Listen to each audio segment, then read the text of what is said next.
minds or jobs and different things, even just the tiniest little thing will suddenly have these huge effects. Those guys back there running the video and the audio, one little knob, one little connector, suddenly things aren't working. And that's the nature of life. We're finite, and we have to have an influence in a world around us that's bigger than us. Are you seeing the connection with Meekness? We now know that even the tiniest little things called genes, we can go into the human genome and we can use CRISPR and other variants of CRISPR to what? Manipulate those genes. Tiny, tiny controls, and yet it makes a huge difference in our body, doesn't it? And here for this horse, what we want is not a dumb, slow, weak horse. We want a strong horse. And we don't want a strong horse that's out of control. We want one that's what?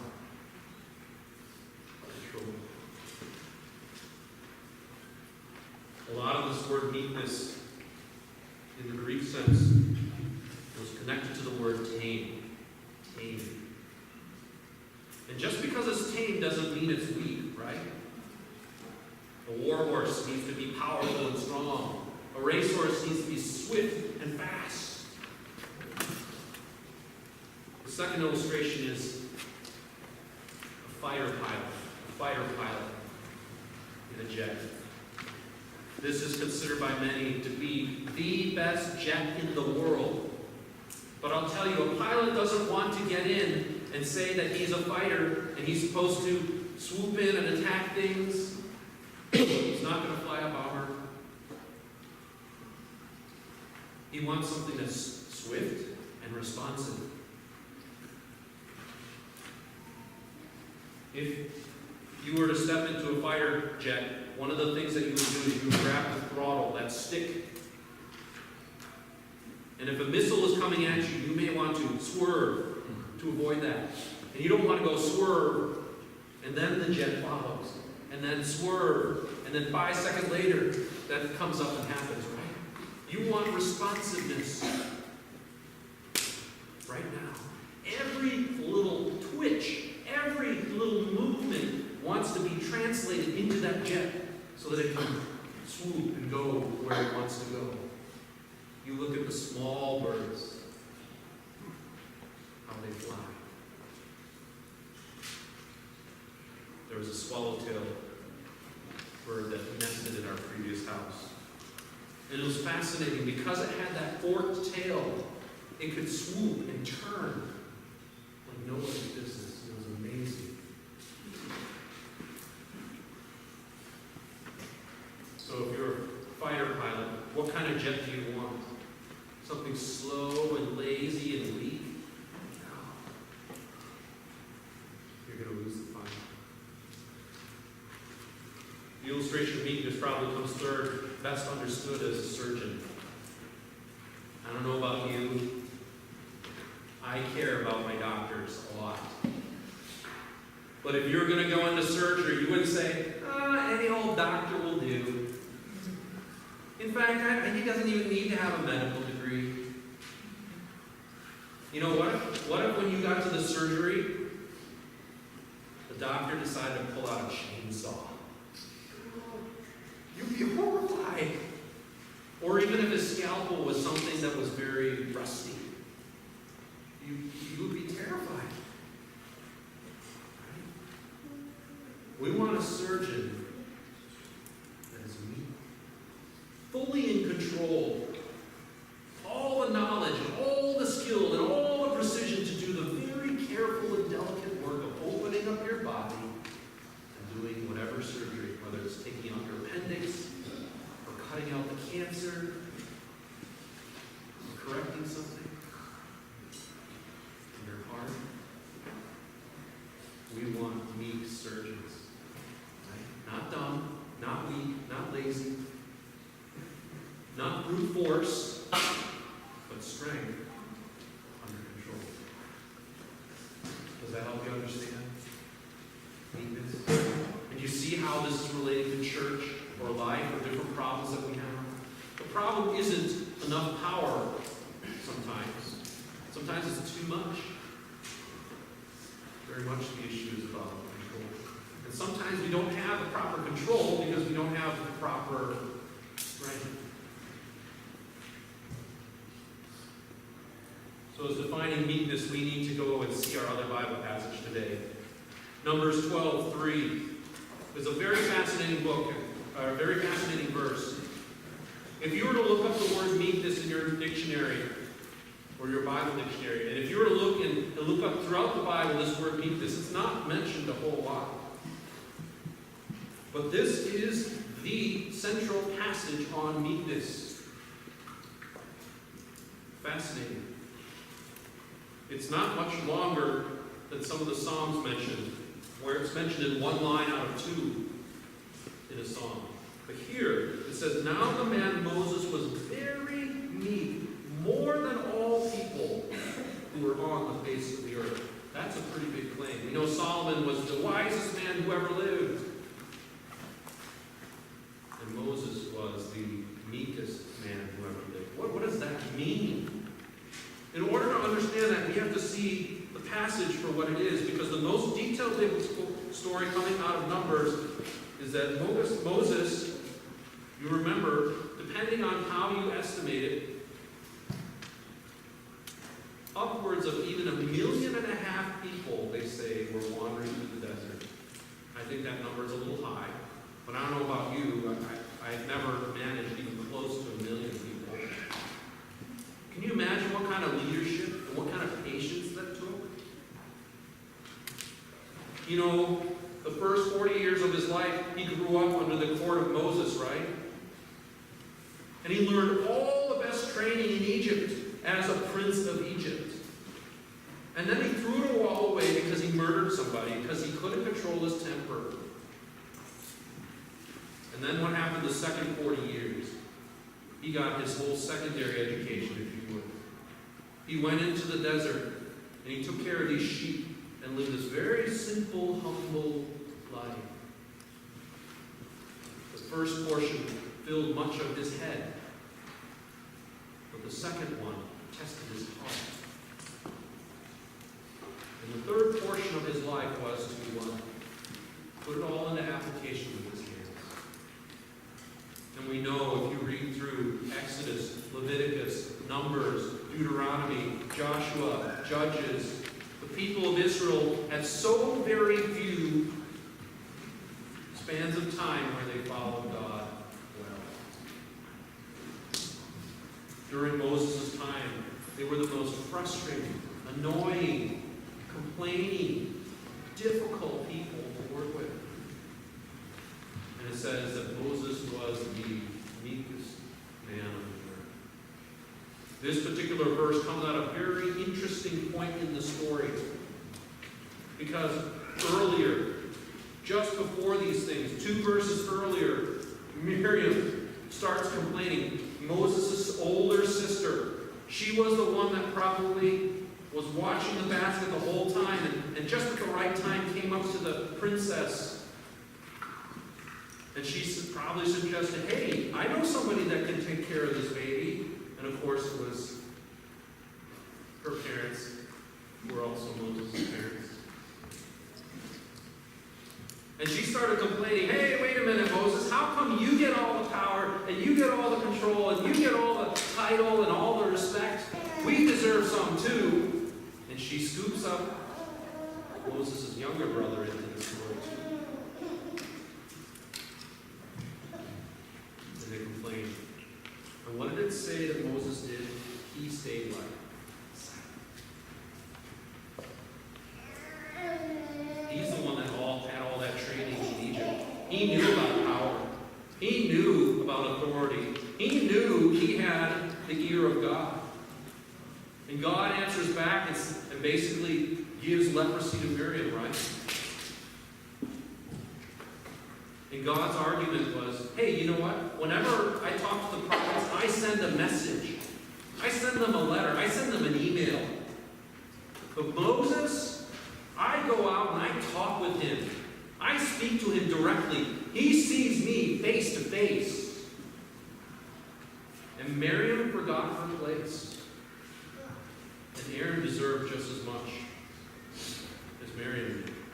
But God was merciful because he was the priest. He was the high priest. And the priest cannot be polluted and still brings cleansing.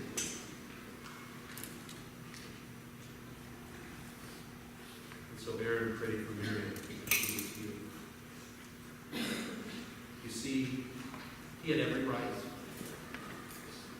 He had all the ability, but Moses never hit back. And it's not because he was weak, because he took his strength, and it was under God's control.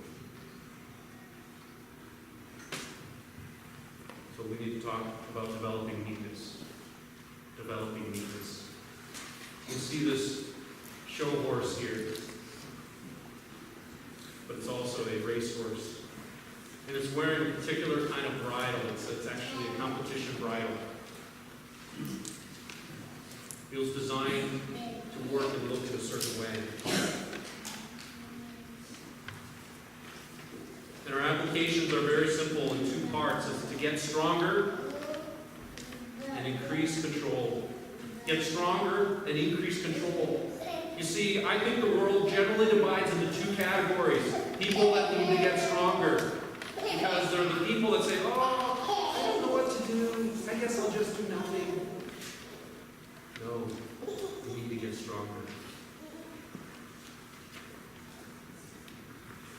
I have a lot of respect for my father because he came from Korea over to here. And what did he do?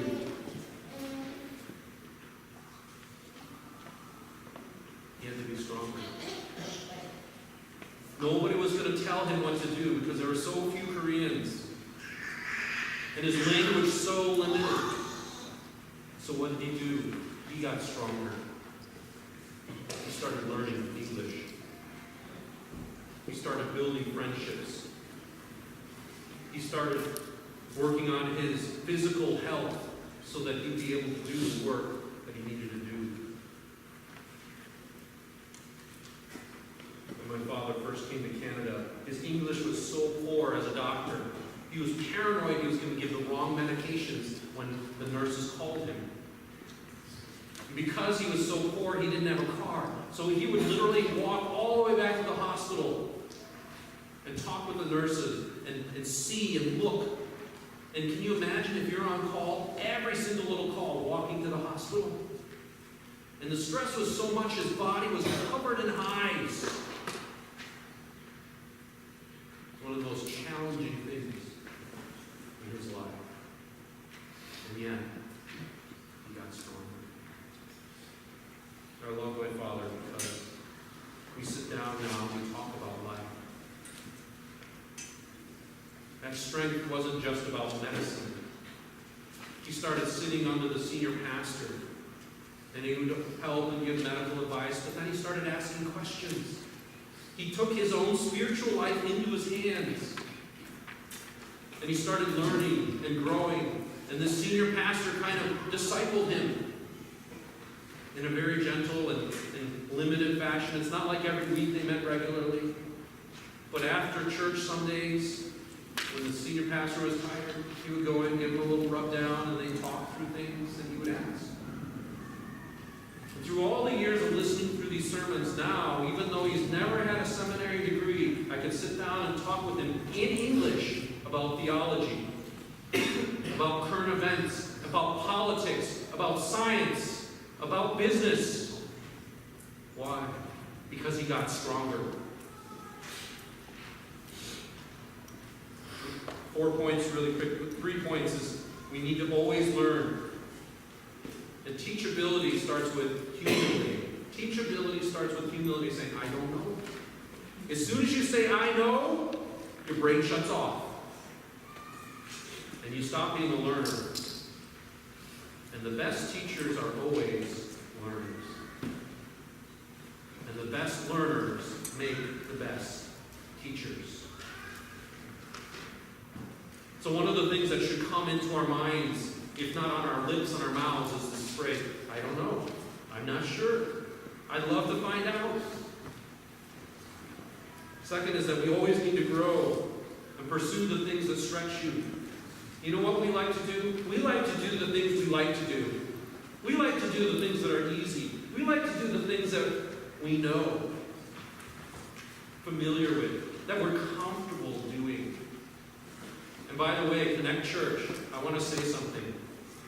I bet you there are people in this room, I can guarantee it, that are not comfortable speaking in English. And I've met so many Koreans, also Chinese, other language speakers beyond that.